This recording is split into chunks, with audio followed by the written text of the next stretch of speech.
келип кеткен адам кайра келгиси келип өзүнөн өзү көлгө тартылат.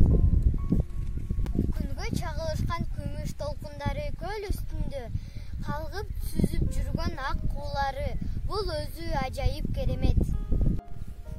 Пекиринен ысык көл кыргыз бермети деп айтылбаса керек. Оба берметтей эле сулуулугу бар көлүбүздүн. Мен абдан кичинекей кезимде эле атакем менен апакем көлдүн жээгине көп алып келишчү экен.